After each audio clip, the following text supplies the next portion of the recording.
Wala na black eye. Wala. Hello guys, welcome back to our channel Wins World TV. So Silver Voice TV o kilalang SB, sinampal ng katotohanan ng Team Casimero, dahil ayon kay Jason Casimero itong si Silver Voice TV ay pinalayas na daw umano ng MP promotion. Pinalayas ka na nga ng MP.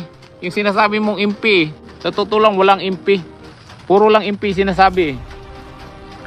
Hanapan mo nga ng license yan ng MP, na may card sila ng MP o trabahador o sweldo. Alam naman ng karamihan na laging sinasabi ni Silver Voice TV na kasapi daw siya ng MP promotion. Ito ba ay legit na kasapi ng MP promotion or siya lang ang may alam na membro siya ng MP promotion? Dahil kung tunay at legit itong si Silver Voice TV na trabahante ng MP promotion bakit nandito yan ngayon sa bansang Pilipinas at wala sa bansang Amerika? Dahil alam naman ng karamihan na merong mga laban ang mga boksingero ng MP promotion at lahat ay nandoon na sa bansang Amerika para sa paghahanda ng kani-kanilang mga laban. Marami ang nagtataka kung bakit nandito siya sa bansang Pilipinas, samantala ang Team MP promotion ay halos nandoon na sa bansang Amerika, kasi ayon sa mga fans ng Team Casimero ay dapat kung talagang legit at hindi siya kulurom ng MP promotion at trabahante ito, bakit siya nandito sa bansang Pilipinas? Alam naman natin na maraming tinatrabaho doon ang MP promotion sa bansang Amerika, tapos sinasabi daw niya na membro siya ng MP promotion, tapos makikita lang ng karamihan na nandito siya sa bansang Pilipinas, habang ang Team MP ay nandoon sa bansang Amerika. So kayo na po ang humusga dyan kung naniniwala kayo na legit ba siyang kasapi ng MP promotion at hindi nagpapanggap lang. Madami din ang nagsasabi na magpakita siya ng proof kahit man lang lisensya or ID, na legit siyang membro ng MP promotion, sa ganung paraan ay malalaman ng lahat kung ano ang posisyon niya sa MP promotion. Ngayon kapag wala naman siyang proof na lehitimo siyang membro ng MP promotion ay dapat huwag na niyang ginagamit ang MP promotion para lang i-bash ang Team Casimero. Samantala atin naman pakinggan ang sampal ng katotohanan ng Team Casimero dito kay Silver Voice TV. Grabe ko Uy, makita na sila ng black eye. Wala na black eye. Wala.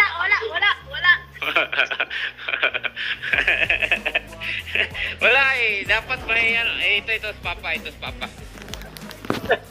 Ano sabi ko kuya? Sabi mo, sinaktan mo yung anak niya. Sabi mo, sinaktan mo. Pa! Ayan si Papa Papa ni Pangag. Ah, Pa, may nakita silang ano pa ba? Ebidensya. Sinaktan ko daw si Pangag. Sinapak ko daw. Ha? Nakakita ka to pa? Wala.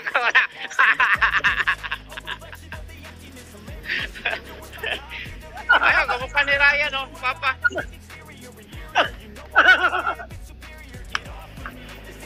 Aray ko. Nangiti pa no? Sinaktan mo yung anak niya, nakangiti pa.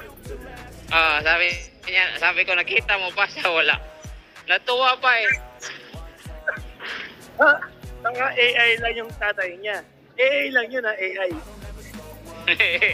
AI na naman. Hindi nila kasi alam na si Papa, hindi ko kasi binanggit na kasama dito nagtatrabaho. Pag sinabi ko kasi yun, binanggit ko nakasama sila, tapos na yung usapan. Kailangan mag-iyak-iyakan yan si Tai dyan. Ang dami nagkatawa na tuloy yun. Tatay niya, sinaktan mo yung anak niya. Sa babae. Dito pa nagtatrabaho. Tapos sinasabi nila sinasaktan ko daw. Bakit niya anak yan? Nakatawa talaga sa media. Aray ka. Grabe yan construction na yan Oo, grabe na to kuya. Kaya umiiyak si Butiki Nasampal mo masyado yung katotohanan. Matagal ko na talagang kuya, hindi ko na pinapansin. Lumabas lang ako kasi papakita ko yung sinasabi niyang AI. Pinakita ko yung sinasabi niyang nagtatrabaho lang daw ako dito. Kaya daw meron akong ganito.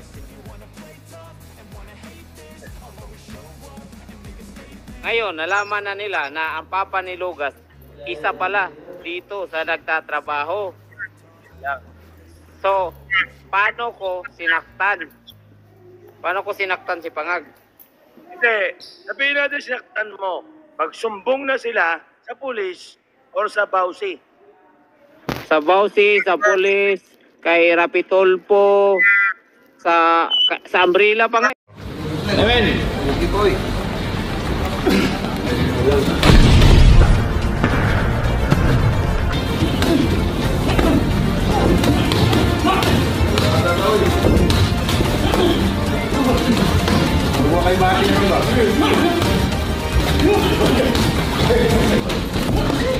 Hello guys, welcome back to our channel Winsworld TV. So Manny Pacquiao na purohan ng kanyang ka-sparring mate.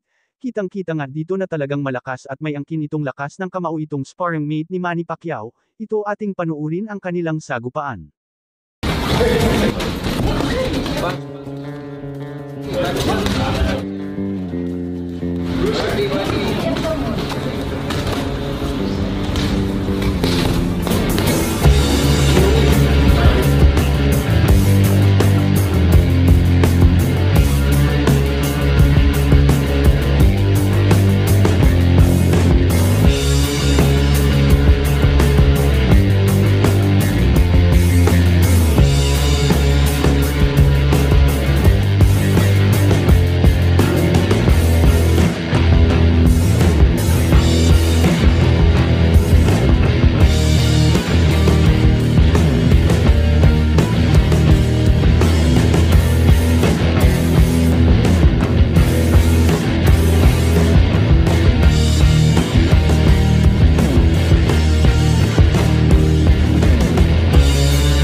Dagdag pa sa ating mga balita, John Riel Casimero may pag-asa pa kay current undisputed and 4 World Division Champion Naoya the Monster Inoue.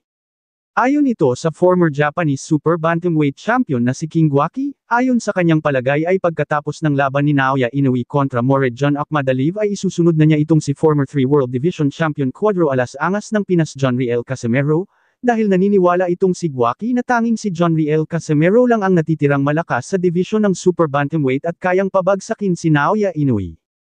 Thank you for watching. Salamat sa inyong panunood. This is Winsworld TV. Saying peace, love and good vibes lang tayo lagi, okay, alright.